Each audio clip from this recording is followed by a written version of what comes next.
Sabe aquela sensação de receber uma mensagem urgente, uma daquelas que não dá para ignorar? Pois é, a gente vai dar uma olhada hoje numa carta assim. Uma carta escrita para uma comunidade que estava por um fio. A gente está falando dos capítulos 3 e 4 do livro de Hebreus e do apelo desesperado que tem ali sobre a urgência da fé. E olha só como a coisa já começa com um apelo bem intenso. Esse pedido para um encorajar o outro todos os dias, isso não é um conselho bonitinho, sabe? É um sinal de alerta, um sinal bem claro de que para essa galera que recebeu a carta, a situação era séria. Tudo estava em jogo mesmo. Então, para a gente entender o recado, a gente precisa primeiro entender o tamanho do problema que o autor estava tentando resolver. A galera que recebeu essa carta, eles estavam numa sinuca de bico. Eram cristãos, provavelmente de origem judaica, e a coisa não estava fácil. A perseguição era real. E aí bate aquela tentação, né? De voltar para o que é familiar, porque parece mais seguro. No caso deles, os rituais do judaísmo. O risco era enorme. Desenvolver um coração que não acredita mais, se desviar, ou pior, abandonar tudo por pura negligência. E no meio dessa crise toda, o autor não vem com uma lista de 5 passos para resolver o problema. Não.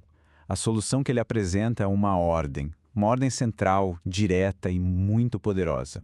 E qual é essa ordem? É para fixar os pensamentos em Jesus.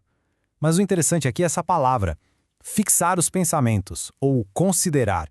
Isso não é tipo dar uma olhadinha de leve. É muito mais do que isso. A ideia é a de olhar com atenção. Pensa num astrônomo estudando uma estrela. Ele se desliga de tudo ao redor, de todas as distrações, para focar só naquele ponto de luz. A ordem era essa: tirar os olhos do caos, do medo, da perseguição e focar totalmente nessa figura central. Ok, então o comando é focar em Jesus. Mas focar no quê, exatamente? O que era tão importante de se considerar sobre ele? O autor não deixa a gente no escuro, não. Ele já aponta para 2 papéis. 2 papéis que só Jesus tem e que são superiores a tudo. E é aqui que a gente vê como a solução é genial. Pensa numa ponte, mas uma ponte de mão dupla. Jesus é essa ponte. Ele é o apóstolo, ou seja, o mensageiro enviado de Deus para nós.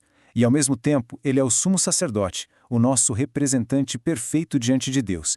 Ele conecta os 2 lados. Vamos pensar primeiro nesse papel de apóstolo.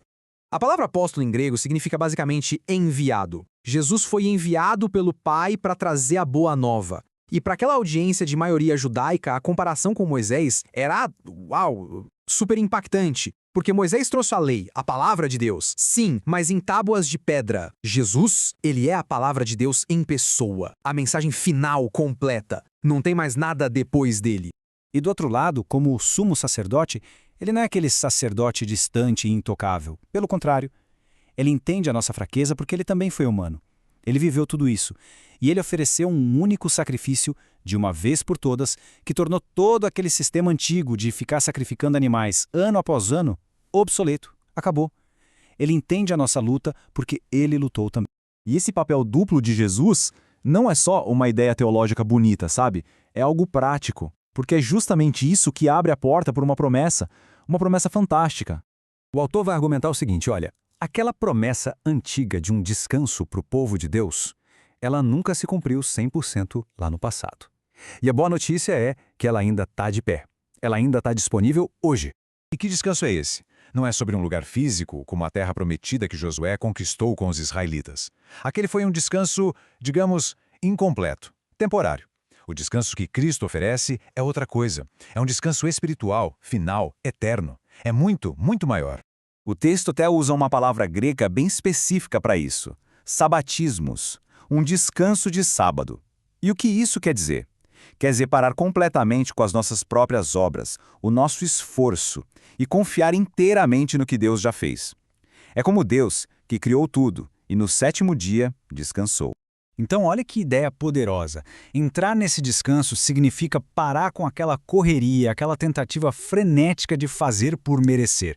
É simplesmente confiar no que já está pronto, no que já foi feito. É descansar na obra de outro. Bom, e a carta não termina só com essa ideia bonita. Ela se torna super prática, com uma série de chamados urgentes à ação. É um como fazer para se apegar a essa promessa. Lembra do perigo de ter um coração endurecido, um coração que não crê? Pois é, O antídoto para isso, segundo o autor, é a comunidade, é o encorajamento mútuo, é a perseverança ativa. A fé aqui não tem nada de passiva. E olha que legal como ele constrói isso. São 4 exortações, 4 chamados. Tenham cuidado, façam todo o esforço, segurem firmemente, aproximem-se então. É sempre no plural. Fica muito claro que essa não é uma jornada para se fazer sozinho. É um convite para avançar junto, em comunidade. E tudo isso nos leva a uma reflexão final, né? O texto fala que a gente entra no descanso de Deus quando a gente para com as nossas próprias obras. A pergunta que fica é: que obras são essas? O que a gente ainda está tentando fazer na nossa própria força, do que talvez a gente precise abrir mão para de verdade encontrar esse descanso?